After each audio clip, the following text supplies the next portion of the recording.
व नसल्ली अला रसूलिहिल करीम अम्मा बाद।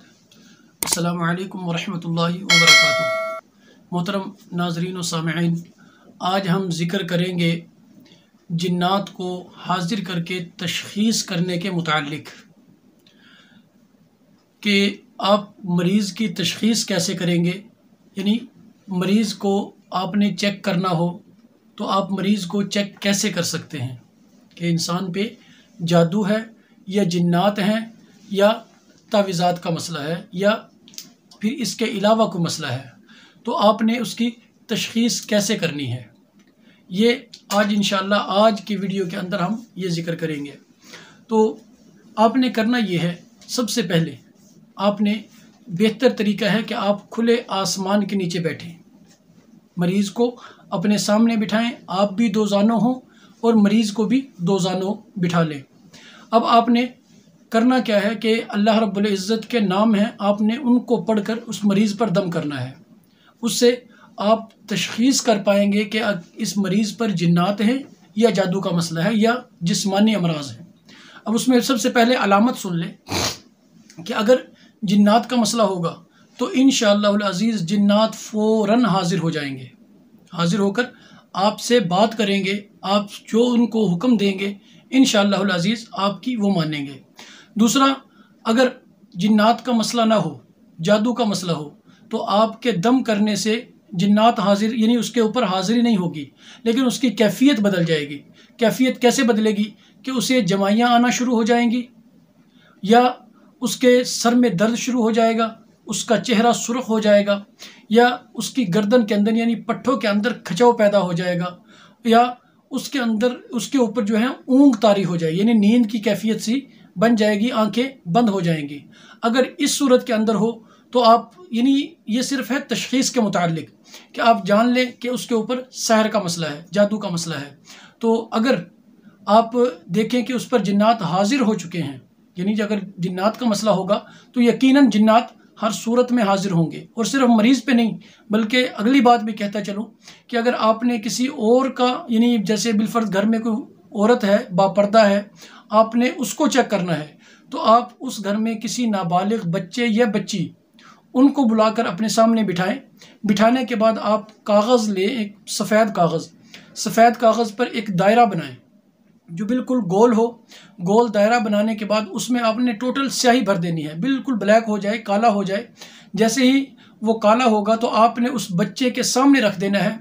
सामने रखने के बाद आपने बच्चे को कहना है कि सिर्फ आप उस काले दायरे के अंदर जो तकरीबन एक हथेली के बराबर हो, यानी तो तकरीबन इतना इस मिकदार में देख ले कि इतना हो, एक हथेली के बराबर वो आपका वो दायरा हो।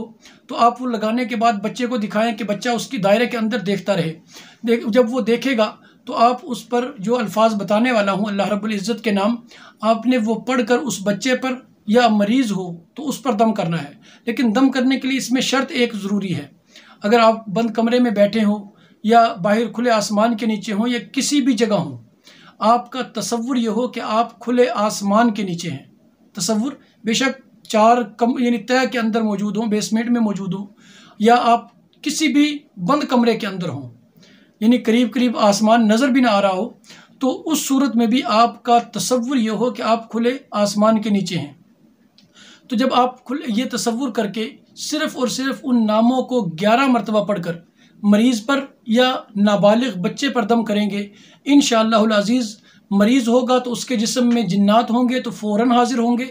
जादू का मसला होगा तो उसके जमाइयाँ आना शुरू हो जाएंगी, सर में दर्द शुरू हो जाएगा, पट्ठों में खिंचाव या ऊँग की कैफियत उसके ऊपर तारी हो जाएगी। तो जब आप बच्चे पे हाज़िरी कर चुके हैं, यानी मरीज़ की तो बात बाद में करेंगे, जब आप बच्चे पे हाज़िरी करें तो आपने उससे सवाल व जवाब कर लें। लेकिन उसका भी एक तरीका है, ये जहन में रखें। आपने जिन नामों का जिक्र करना है, यानी जिनको पढ़कर आपने दम करना है, वो आम लोग नहीं हैं, वो बड़े लोग हैं।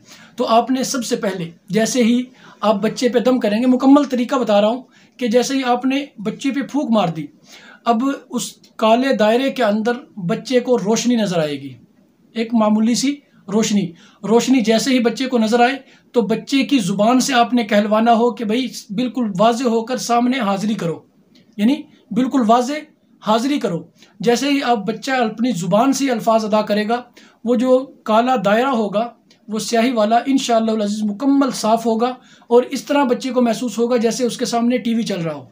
तो दो लोग उसके सामने आएंगे। जैसे ही वो आते जाएं, बच्चा बताएगा कि जी 2 लोग मेरे सामने आ चुके हैं। आपने अगला हुक्म देना है बच्चे के ज़रिए। आपको खुद कुछ नहीं कर सकते, ना आपको पता चलेगा, ना आपने ऐसे की शोबदाबाजी दिखानी है कि आप खुद जिन्नात को देख रहे हैं। ये जहन में रखें, कोई भी ऐसी हरकत नहीं करनी वहाँ के जो उनको भी गरां गुजरे। जो खिलाफ शरा हो वो तो है ही है, क्योंकि ऐसी हरकत करेंगे खिलाफ शरा तो होगी, लेकिन ऐसी हरकत नहीं करनी कि जो उनके दिल पे भी गरां गुजरे, उनको भी दुश्वारी महसूस हो। तो आपने, क्योंकि बात वो आपकी भी सुन रहे होंगे, ये जहन में रखें, लेकिन ताल्लुक़ सिर्फ उनका बच्चे के साथ होगा। वो 2 लोग होंगे, उन 2 लोगों को आपने कहना है कि जी यहाँ सफाई बेहतरीन तो करके जो है ना सफाई करो और यहाँ एक तख्त ला कर रखो। उनमें से एक शख्स सफाई करेगा और एक शख्स तख्त ला के रखेगा। जैसे ही तख्त ला के रख दे तो बच्चे के ज़रिए आपने उनसे कहलवाना है कि जो इन नामों के जो मुत्तबईन में बादशाह है उसको हाजिर करो, यानी उसको यहाँ बुलाया जाए। तो जैसे ही आप बच्चे की ज़ुबान से ये कहलवाएंगे, इंशाअल्लाह अज़ीज़ फ़ौरन जो है, यानी 1 या 2 सेकंड के अंदर एक बहुत ही मुहज़्ज़ब तरीके से एक इंसान आएगा, बड़ी जाहो जलाल के साथ आकर उस तख्त पर बैठ जाएगा। अब जैसे ही वो तख्त पर बैठेगा, आपने सबसे पहले कोई सवाल करने से पहले बच्चे के ज़रिए सलाम ज़रूर पेश करना है।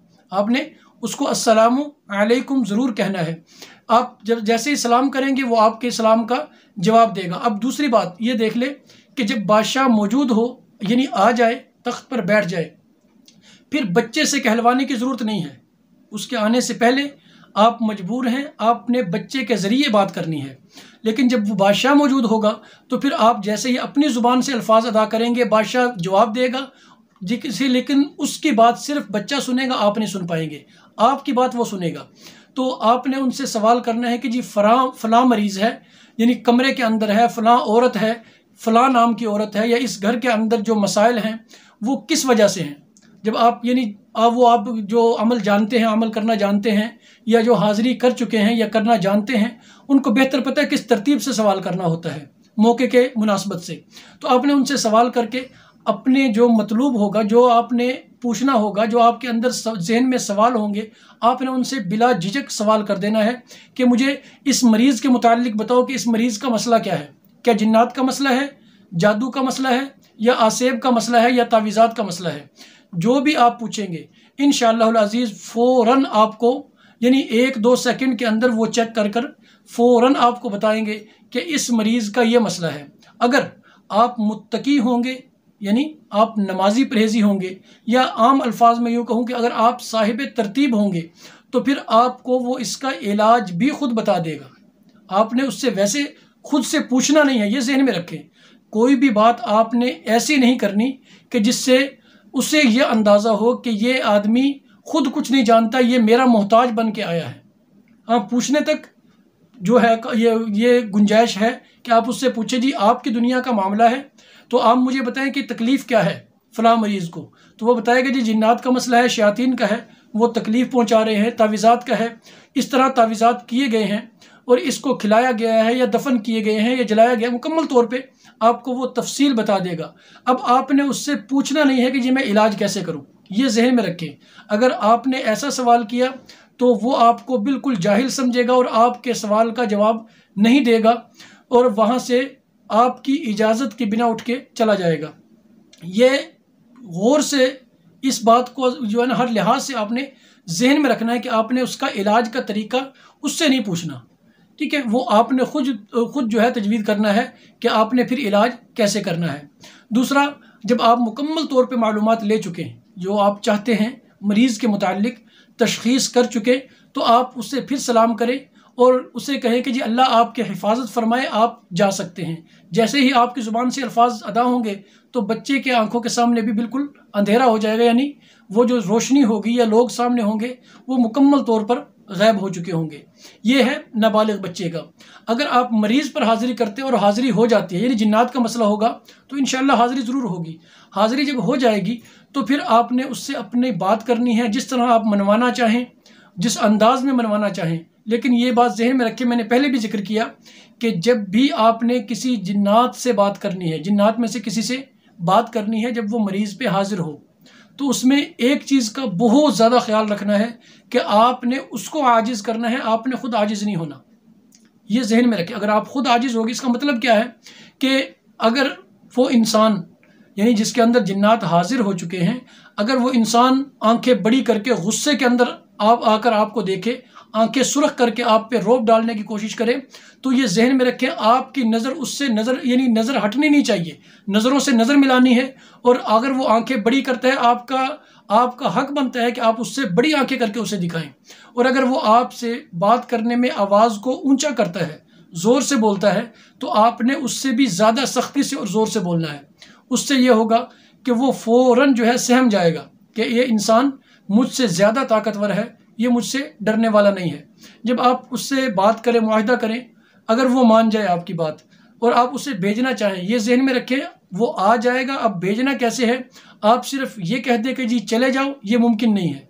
वो अपना ताल्लुक़ उस पर छोड़ के जाएगा और वो ताल्लुक़ फिर उसका कायम रहेगा, यानी आपके जाने के बाद, यानी उस आमिल के या दम करने वाले के जाने के बाद वो तकलीफ़ पहुंचाना शुरू कर देगा फिर अपने रूटीन पे।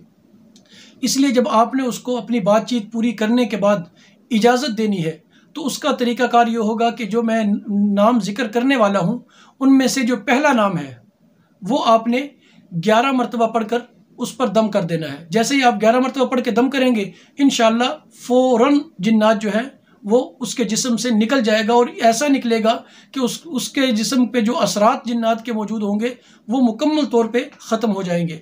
अब वो अल्फाज क्या है, अमल क्या है, वो सुन लें।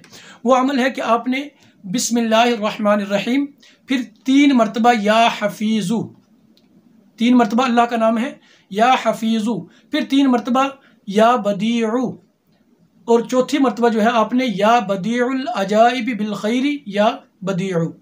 ये आपने 7 मरतबा इस तरह पढ़ना है, यानी हर बार बिस्मिल्लाह लाजमी है। बिस्मिल्लाहिर्रहमानिर्रहीम, या हफीज़ु या हफीज़ु या हफीज़ु, या बदीउ या बदीउ या बदीउ, या बदीउल अजाइब बिल खैरी या बदीउ। इस तरह 7 मरतबा पढ़ना है। पढ़ने के बाद आपने उस मरीज़ पर या उस बच्चे पर दम कर देना है। और दम करने के बाद आपने तकरीबन 2 से 3 सेकंड इंतज़ार करना है, उसकी कैफियत देखनी है। फिर आपने इसी तरह 7 मरतबा पढ़ के दम करना है। 3 फूंके अगर ज़रूरत महसूस हो तो आपने 3 फूंके मारनी है। अगर 3 फूंकों में जिन्नात का मसला होगा, जितना भी सख्त जिन्नात हो, ताकतवर आमिल जिन्नात, क्योंकि जिन्नात में जो आमिल होते हैं काफ़ी ताकतवर होते हैं और वो आपके अमल का तोड़ बड़ी आसानी से कर लेते हैं। अगर आमिल जिन्नात भी होंगे इंशाअल्लाह वो भी हाजिर होंगे। अगर जिन्नात हाजिर ना हो, ये ज़हन में रख के, दूसरी सूरत अगर जिन्नात हाजिर ना हो तो फिर समझ लें कि मरीज़ की कैफियत आपने देखनी है कि मरीज़ के सर में दर्द हो, कंधे खिंच, यानी पट्ठे जो है वो खिंच जाएं, या फिर उस पर ऊँग तारी हो जाए, या उसे जमाइयाँ शुरू हो जाए। ये तकरीबन 3-4 अलामतें हैं। अगर इनमें से कोई भी अलामत उस पर मौजूद हो, यानी आपके सामने ज़ाहिर हो जाए कि उसको जमाइयाँ आना शुरू हो गई हैं, आंखें बंद होना शुरू हो गई हैं, या उसकी आंखें सुरख हो गई हैं, महसूस हो रहा है सर में दर्द है, चेहरा सुरख हो चुका है, या फिर वो अपनी गर्दन को घुमाना शुरू कर दे जैसे इंसान की गर्दन में दर्द होता है, तो उस सूरत के अंदर आपने फ़ौरन, फिर देर नहीं करनी, फ़ौरन जो है 11 मरतबा सिर्फ या हफीज़ु, यानी जिन्नात का मामला हो तब भी, जादू का मामला हो तब भी, या हफीज़ु पढ़कर उस मरीज़ पर जैसे ही दम करेंगे, या उस बच्चे पर, नाबालिग बच्चे पर जैसे ही दम करेंगे, इंशाअल्लाहुल अज़ीज़ फ़ौरन उसका जिस्म खाली हो जाएगा। सहर का मसला होगा तो फिर अपनी तरतीब के हिसाब से आप उसका इलाज करेंगे। अगर साए का यानी जिन्नात का मसला होगा, पहली बात तो इंशाअल्लाहुल अज़ीज़ शायद वो हमेशा के लिए जा चुके होंगे। अगर नहीं गए तो फिर वो आपका अमल होगा, जिस तरह आपका एक तरीक़ाकार होगा, जिस तरह आपकी तरतीब होगी, उस तरह उस मरीज़ का इलाज करिएगा। इंशाअल्लाहुल अज़ीज़ अल्लाह रब्बुल इज़्ज़त आपको मुकम्मल तौर पर जो है कामयाबी अता फ़रमाएंगे। अस्सलामु अलैकुम व रहमतुल्लाहि व बरकातुहू।